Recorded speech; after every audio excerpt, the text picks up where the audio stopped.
کامل شریعت ہے عین فطرت اور نرم خوبیر انسان، اسلام ہے دین آسان۔ السلام علیکم ناظرین، پروگرام دین آسان، جیسا میں نے پچھلے ہفتے پروگرام ختم کرتے ہوئے آپ کی خدمت میں عرض کیا تھا کہ بات ابھی نامکمل ہے اور اس موضوع کو ہم اگلے پروگرام میں انشاءاللہ پورا کریں گے۔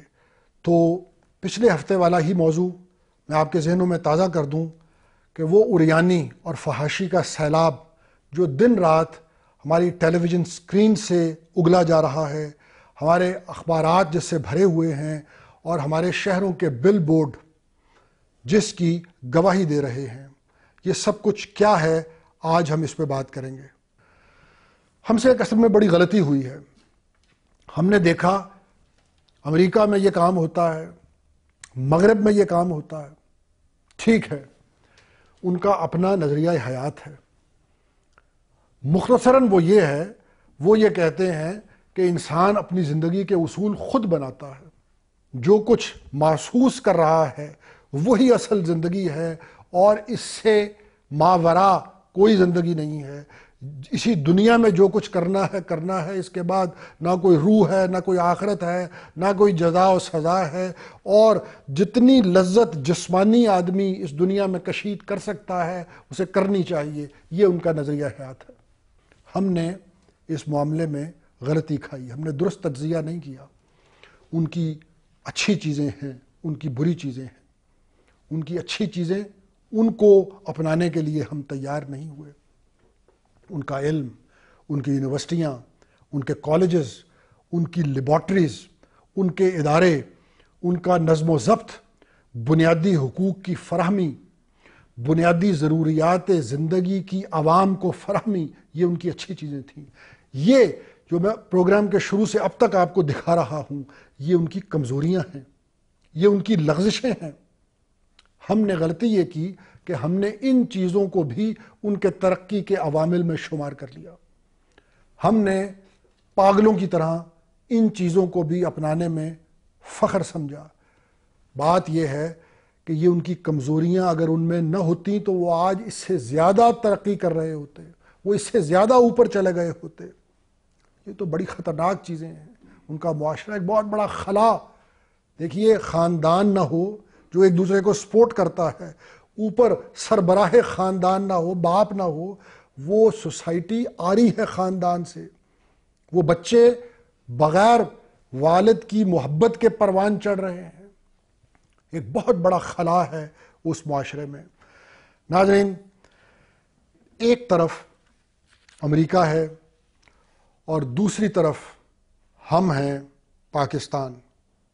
وہ اگر فیشن پریڈ کرتے تھے تو ہم بھی کسی سے پیچھے نہیں رہیں گے۔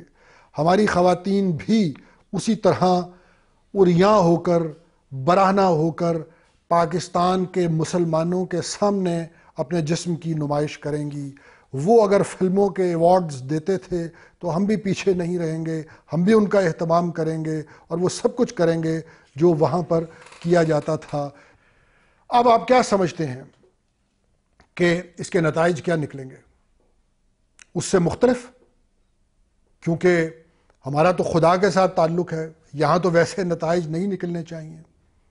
لیکن ناظرین، نگاہ پیر فلک میں نہ میں عزیز نہ تو، زہر جو بھی کھائے گا ہلاک ہو جائے گا۔ آگ میں آپ جب بھی اس جسم کو ڈالیں گے وہ جل جائے گا۔ یہ کچھ بنیادی اور مستقل چیزیں ہیں۔ اسی طرح اللہ تعالیٰ کے روحانی معاملات ہیں، کچھ مستقل اصول ہیں۔ جب آپ ان اصولوں کو توڑیں گے، وَلَن تَجِدَ لِسُنَّتِ اللَّهِ تَبْدِيلًا وَلَن تَجِدَ لِسُنَّتِ اللَّهِ تَحْوِيلًا، انسانوں کے کسی گروہ کے لیے اللہ تعالیٰ کا قانون بدلتا نہیں ہے۔ اب جن کو آپ نے امام بنایا تھا، جن کی آپ نے پیروی کی تھی، اور جو نتائج میں نے آپ کو ابھی دکھائے ہیں، آپ کا یہ خیال تھا کہ آپ ان سے بچ سکتے ہیں۔ اب یہاں کیا نتائج نکلے ہیں وہ میں آپ کو دکھاتا ہوں۔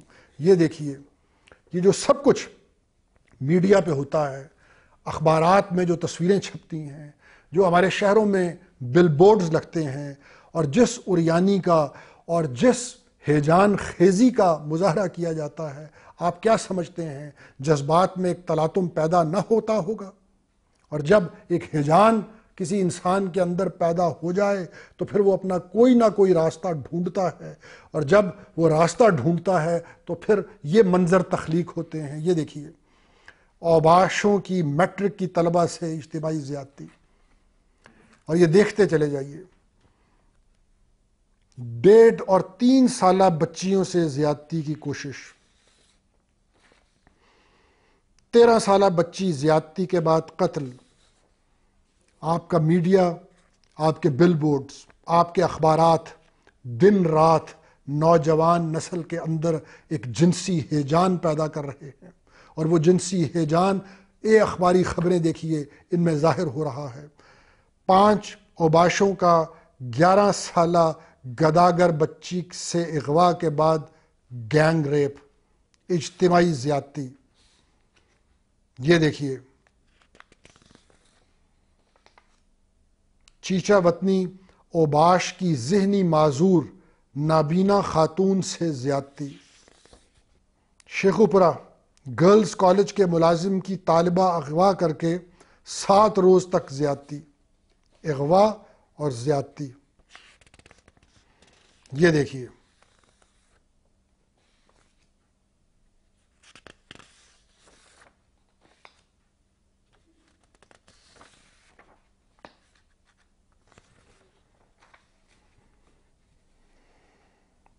اجتماعی زیادتیاں، غیرت کے قتل، طلاق کی بڑھتی ہوئی شرح، عدالتوں میں خلا کے کیسز کا انبار۔ وہی ہوا جس کا ڈر تھا، وہی نتائج جو ان کو سالوں پہلے بھگتنا پڑے تھے، ہم نے ان سے سبق نہ سیکھا۔ ناظرین، ہمارا معاملہ مختلف ہے۔ ہم نے پاکستان کسی اور کام کے لیے بنایا تھا۔ دیکھیے، یہ جو جنس کا معاملہ ہے، میں ایک بات عرض کروں، اسلام جنس کے خلاف نہیں، اسلام ان جنس کے معاملات کے لیے حدود متعین کرتا ہے۔ یہ ایک فطری چیز ہے، اس کا انکار نہیں کرتا۔ زُیِّنَ لِلنَّاسِ حُبُّ الشَّهَوَاتِ مِنَ النِّسَاءِ، یہ تو کہہ دیا قرآن مجید نے کہ یہ خواہشات ہیں، اور ان چیزوں میں تمہارے لیے ایک کشش رکھی گئی ہے، عورتوں میں تمہارے لیے کشش رکھی گئی ہے، بیٹوں میں تمہارے لیے کشش رکھی گئی ہے، ایک فطری چیز ہے، اس سے انکار نہیں ہے، یہ دین فطرت ہے۔ میں عرض یہ کر رہا ہوں، اسلام ان کے لیے حدود متعین کرتا ہے، چینلائز کرتا ہے کہ یہ راستہ ہے، اس پٹڑی سے، اس راستے سے اترنا نہیں ہے، اترو گے تو معاملات خراب ہو جائیں گے۔ اسلام مرد کے لیے حدود متعین کرتا ہے، عورت کے لیے حدود متعین کرتا ہے، اس کے لباس کے اصول بتاتا ہے، اس کی معاشرت کے اصول بتاتا ہے، کیونکہ یہ کام مغرب نے، امریکہ نے یہ کام خود کیا ہے۔ ان کے پاس کوئی ہدایت نہیں تھی، لیکن ہم الا لہ الخلق والامر، اس نے ہمیں یہ کہا کہ تم میری مخلوق ہو، میں نے تمہیں پیدا کیا ہے، تمہارے جذبات کو، تمہارے معاملات کو میں سمجھتا ہوں، تم نہیں سمجھتے خود۔ تم اگر قانون بناؤ گے تو ایک قانون بنائے گا دوسرے کے ساتھ زیادتی کا، امیر قانون بنائے گا غریب کے ساتھ زیادتی ہو جائے گی، غریب قانون بنائے گا امیر کے ساتھ زیادتی ہو جائے گی، مرد بنائے گا عورت کے ساتھ، عورت بنائے گا مرد کے ساتھ زیادتی ہو جائے گی۔ لہٰذا تم یہ کام چھوڑ دو۔ یہ الا لہ الخلق والامر، اللہ تعالیٰ فرماتے ہیں یہ میرا کام ہے، قانون سازی میں کروں گا، زندگی کس طرح گزارنی ہے یہ تمہیں میں بتاؤں گا۔ تو اسلام نے اس معاملے کے لیے، جنسی تسکین کے معاملے کے لیے حدود کو متعین کیا ہے، عورت کے مقام کو متعین کیا ہے، عفت، پاکیزگی، حیا کے کچھ اصول بتائے ہیں۔ ناظرین، میں اپنی بقیہ بات ایک وقفے کے بعد آپ کی خدمت میں عرض کروں گا۔ ایک وقفے پہ چلتے ہیں۔ اسلام ہے دین آسان۔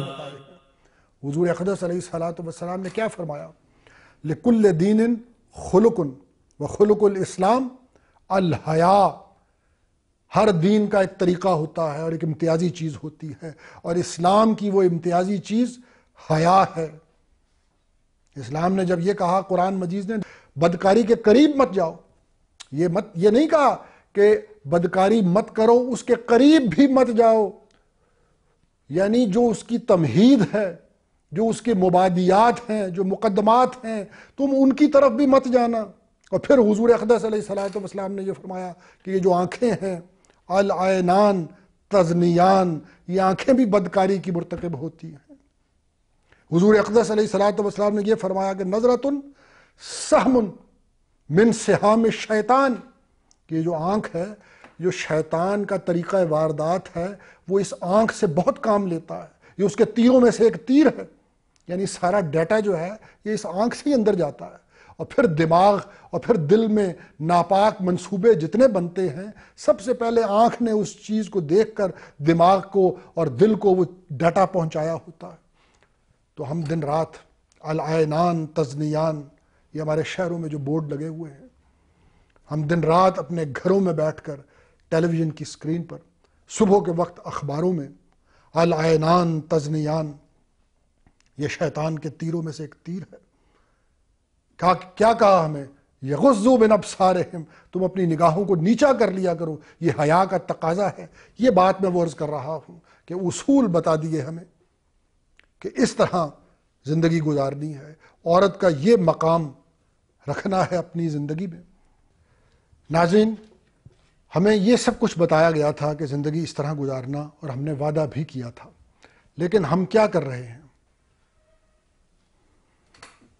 یہ نیم اریاں لباس، یہ جسمانی حسن کے مقابلے، یہ برہنہ ناچ، یہ برہنہ تصویریں، سٹیج پر اریانی کے مظاہرے۔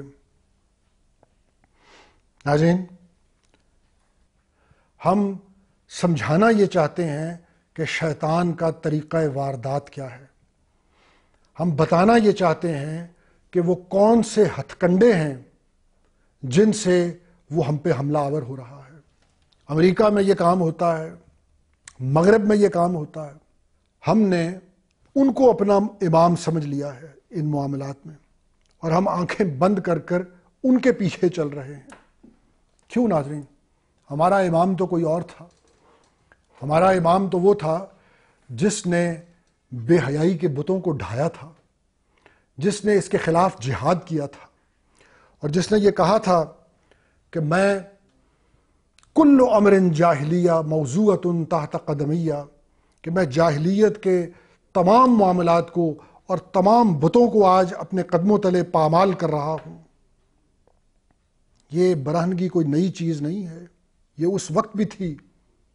یہ دیکھیے، اور اس وقت ہمیں یہ حکم دیا گیا تھا وَلْيَضْرِبْنَ بِخُمُرِهِنَّ عَلَى جُيُوبِهِنَّ، کہ ڈھانپ لو اپنے سینوں کو چادروں سے۔ یہ کوئی نئی چیز نہیں ہے، یہ بے حیائی کا بت اس وقت بھی تھا، اور ہمارے امام نے اس بت کو پاش کیا تھا۔ اور یہ جو تہذیب ہے، یہ تو ناظرین ابو لہب کا ورثہ ہے، یہ تو ابو جہل کا ورثہ ہے۔ یہ کون ہیں جو اس کے ورثے کی حفاظت کر رہے ہیں اور اس کے ورثے کو پاکستان میں رواج دے رہے ہیں؟ ناظرین، اب یہ کس سے کہا جائے؟ کس کے پاس جایا جائے؟ آئین سے کہیں؟ آئین تو بے جان کاغذوں کا ٹکڑا ہے۔ آئین نافذ کرنے والوں سے کہوں؟ پارلیمنٹ سے اپیل کریں کہ خدا کے لیے یہ 20 کروڑ پاکستانی جو محمد الرسول اللہ صلی اللہ علیہ وسلم کے دامن سے وابستہ ہیں، ان پہ رحم کھاؤ۔ ایک فحاشی اور اریانی کا سیلاب ہے جو ہماری نوجوان نسل کو تباہ کر رہا ہے، ان کی روحانی اور اخلاقی حالت روب زوال ہے تیزی کے ساتھ۔ یہ کس سے کہیں؟ حکومت سے کہیں؟ لیکن یہ سب کچھ آئین میں تو لکھا ہے، یہ پیمرا قوانین میں تو لکھا ہے، لیکن حکومتیں اس طرف توجہ نہیں کرتی ہیں۔ بہت سے معاملات آئین کو کریدا جاتا ہے اور اصول و ضوابط اور ریگولیشنز کی کتابوں میں ڈھونڈا جاتا ہے اور نکالے جاتے ہیں، اور پھر ان پہ عمل درآمد ہوتا ہے جہاں اپنا مقصد ہو۔ یہ تو بڑی واضح چیزیں ہیں، خدا جانے حکومتیں اس پہ عمل کیوں نہیں کرتی ہیں، اور اس سیلاب کو آگے بند کیوں نہیں باندھتی ہیں۔ شاید حکومتوں کو یہ خطرہ ہے کہ وہ ڈسکریڈٹ ہو جائیں گی، ان کو مذہبی جنونی انتہا پسند سمجھا جائے گا، اور وہ جو ان کے آقا باہر بیٹھے ہوئے ہیں وہ ان کی نگاہوں میں گر جائیں گی۔ شاید اس لیے وہ اسلامی حیا کے جو اصول ہیں ان کے مطابق میڈیا کو نہیں چلاتی ہیں، ہمارے شہروں میں جو بل بورڈز لگے ہوئے ہیں ان کو نہیں اترواتی ہیں، اخبارات پہ ان قوانین کو لاگو نہیں کرتی ہیں۔ تو میں عرض یہ کر رہا ہوں کہ یہ بات کس سے کہی جائے؟